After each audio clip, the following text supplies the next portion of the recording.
quick questions, lightning round before we leave this segment. Will the seats be bigger or smaller? Yep. Bigger. Bigger. Yeah, bigger. Will there be more or less leg room?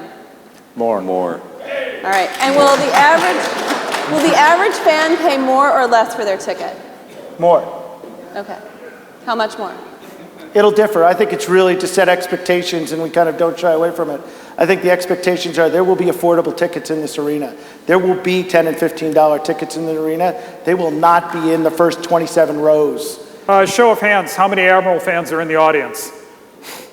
Wow, 5 people. Okay, I'm going to ask the question anyway. The Admirals aren't going to be in the new arena. We know they're going to the UW Panther Arena. They made that decision. But you're still going to have an ice rink in this new facility. Why aren't the Admirals part of that? And why do an ice rink if you're designing this as a basketball-first arena? We are going to create ice, and ice has a lot of different functions. Ice has Frozen 4 functions. Ice has Ice-Capade functions. Disney on Ice functions. And can this be equipped and to have like official ice? Yes. Is it being produced to be an NHL rink? No. So there are no plans for an NHL team. And I think timing was a big part of like the future of the Admirals, and we couldn't be. I've talked with at the Admirals throughout the process, and I think there is a successful kind of place and home for the Admirals in Panther Arena. Miller Park has Hilford Field, which is a play area basically for Little League kids, that kind of thing.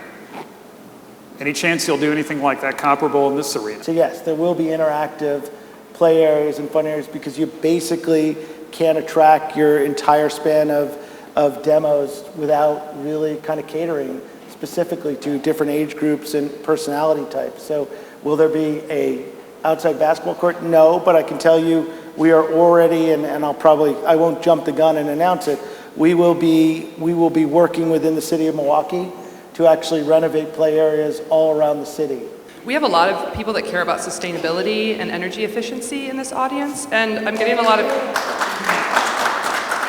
of questions like, will there be solar panels? Could there be solar panels? Is that a possibility? We do have solar panels, solar voltaic panels on the training facility. We've got about 10,000 square feet of panels that'll be on the roof. It'll create about 100 kilowatts of power, so we think that's a great start. It was looked at relative to the arena, and Brad can certainly talk about this. It's commonly looked at arenas really around the country, and maybe Brad, you could mention what's happening on that. Yeah, we've looked at this many times, and the reality is, well, it's a really great idea, and we're promoting and designing a sustainable building. I mean, we're going to meet our goal of LEED Silver is the goal for design of this building. So we are taking sustainable design, reclaimed materials, and sourcing and local sourcing and all those kinds of things into play, efficient mechanical systems. But when it comes to actual solar power, when you look at the requirement, if you covered almost the entire roof of this facility with solar power, we could generate a really small percentage of the requirement for the building. So we've looked at it, and from a return standpoint, the number of years to get a return on the premium investment up front is probably 25 to 30 years. What happens to the roof in the winter when there's a lot of snow? So obviously the roof itself is vaulted, and when you look at the overall profile of the roof, once the zinc panels extend up and out of kind of view of the pedestrian, then we turn into a more traditional membrane roof system. We have 2 very large gutters on the south and north edges of the tall roof, I think in the order of about 6 to 7 feet wide each. They're constructed of concrete with hydronic piping, water heat piping within, so there's a melting component there. And the idea is that on each side of the arc of the roof, there are 3 snow fences that will gather snow, any sliding ice, capture it on the various snow fences, and then let it release and melt into the gutters, and then from there on out. And one of the real nice technological aspects of this building is the gutters themselves are connected to the National Weather Service. So if there is a warning of winter weather coming into the area, the gutters themselves preheat. So in addition to those two major gutters that are really, again, kind of out of view and take care of the high roof, there is a smaller one just slightly down the roof edge from that collects any other accumulation on that slight piece of sloped roof. And I'm happy to hear that, you know, it's LEED silver. It's quite a jump to the next level. So, you know, I'm not a mechanical engineer, but it's sort of there, and it's quite a jump to get to that next level, and I'm not sure if that always makes sense. So, I mean, I applaud that they seem to be committed to, you know, to certifying the building or getting it to that level. I think it's the right thing to do. If I may, I'll jump in and ask, because I'm completely ignorant. How many NBA arenas currently are LEED certified at the silver Good level? question.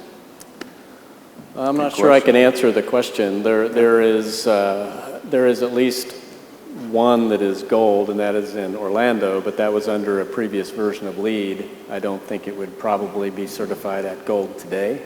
Really, the energy codes are driving our sustainable design today, and LEED is a metric, but our energy codes are really the sort of the real driver on how efficient and sustainable these buildings are. It's very tough. It's a giant space. It's not easy Right. to kind of manage and control as it is other buildings. So I think it's difficult. I think it's Obviously, you have really smart building management systems, so we're not heating and cooling that big volume all the time. Things are zoned in a way that make sense and allow the functions that are happening there on a daily basis, like the administrative offices and And we have back-of-house a areas. consulting firm out of Denver that's Right. been helping us on the whole process. And as Steve said, getting to LEED silver is no cakewalk with this kind of a building.